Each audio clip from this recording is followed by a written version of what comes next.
Questions? Ask a PT show. That's what we're talking about right now is Ask a PT. I just need the questions.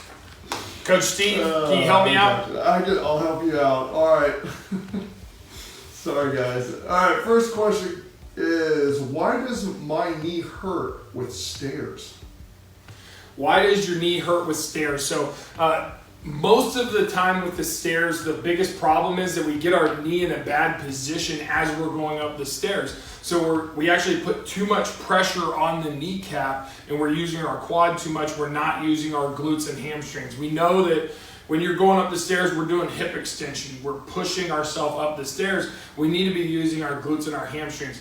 The best way to do it is actually to get down a little bit into a hinging position where you keep your spine in a neutral position and you're driving through closer to the heel of the foot rather than the toes. And if you stay in that kind of inverted position where we're kind of tilted down a little bit, then you'll be able to engage your glute more effectively. So we want to have more pressure on the mid to the back of the foot. It's just like if you're running up the stairs, you got that forward translation of your body when you're running up the stairs, and very rarely are you going to have much pressure on your knees if you're running up the stairs. So we want to keep that same type of forward translation of our body while we go up the stairs, and that takes that pressure off of the knee. If you're standing straight up, we're going to put way too much pressure on the knee. It's going to be consistent. We're going to have so much inflammation that we're not able to get out of that.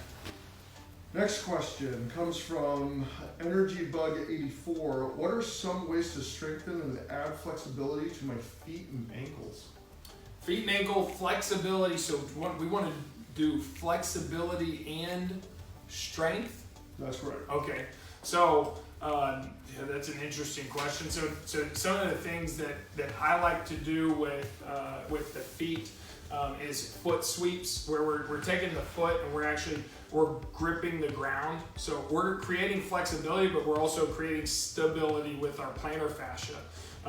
And then we actually want to loosen up that plantar fascia tissue at the same time. We want to do that first. First thing, we increase the mobility, then we increase the stability. So if we can get a lacrosse ball or a tennis ball underneath our foot and we can kind of rub onto it, it's like digging out that tissue. Think about that plantar fascia like 5 fingers coming down, because that's how it comes down. It's at the base of your heel. We can go ahead and take this shoe off and look at it. So the base of the heel starts the plantar fascia, and then we want to go down the line of the toes. But so you just put pressure down on it and you kind of grind into that tissue.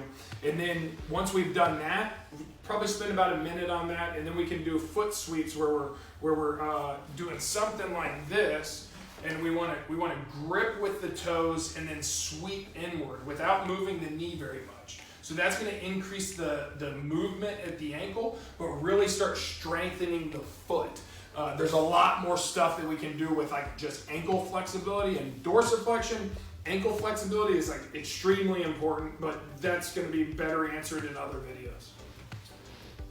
Next question comes in anonymously asking, why does my left knee hurt in the car?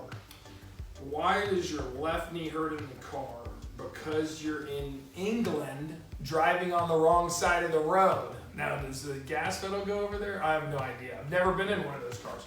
So why does my left knee hurt? So position-wise, is we know that prolonged positions and repeated movements are the major causes for chronic injuries and chronic pain. So if we look at, can you see my feet here? So yeah, so if we look at this, with the right foot, we don't want to have our knee way inside, because we'd be constantly putting pressure when we're going from the brake to the gas. Constantly putting pressure on the inside of our leg. We have about 5 degrees of rotation that comes from the tibia right here. We want to take that up, so if you get your knee out to the side, we know the rules of the knee is knee outside the second toe when we do squats and things like that. We kind of want to think about that when we're in the car too.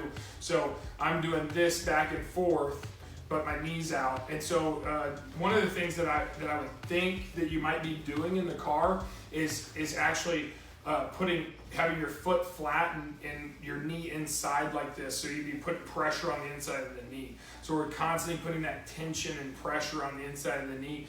And then they call it moviegoer's knee. It's like patellofemoral syndrome, where you're just constantly putting tension on this area, and then it will pop when you stand up. It just feels tight. So what I would do to kind of take that pressure off is the first thing I would try is just reposition that knee. So I just be on the outside of my left foot and then just kind of hanging out, let that knee hang out to the side. Get that pressure off the inside of the knee. The areas that we have problems with the knee most often is the inside right here and the front. So if we can just take pressure off that area, the outside of the knee is really strong. We shouldn't have much pressure out there. We shouldn't have many problems unless you have IT band syndrome, another video. Good call. Okay, last question. Is it normal to have weird sensations after a dislocated elbow that happened 2 years ago? That comes from @BNCats1. Is it weird to have? Is it normal to have weird sensations after a dislocated elbow that happened 2 years ago? That's a tough question because I have like 19 questions to follow up with that. Like what weird sensations are you having? Are they going into your fingers? If so, which fingers? And so, yes, probably fairly normal where every peripheral nerve is going past the elbow. So a dislocated elbow, we might have done some damage somewhere else. Those muscles tend to tighten up after we've done something like that. They're trying to create stability. And then did you rehab it afterward? How much range of motion do you have? Do you have full extension? Do you have full flexion? Do those things bother you? But yeah, so depending on what you did, can you get help? Yeah, it can probably be better. It depends on how much that weird sensation is bothering you, but we need to get kind of the specifics of what that weird sensation is. So if you comment on this, we can get a little bit more information and maybe help you some more. If you found this video helpful, please like it or share it. And if you go to our YouTube channel, subscribe so we can get you more good, high quality content. Get mobile and stay active.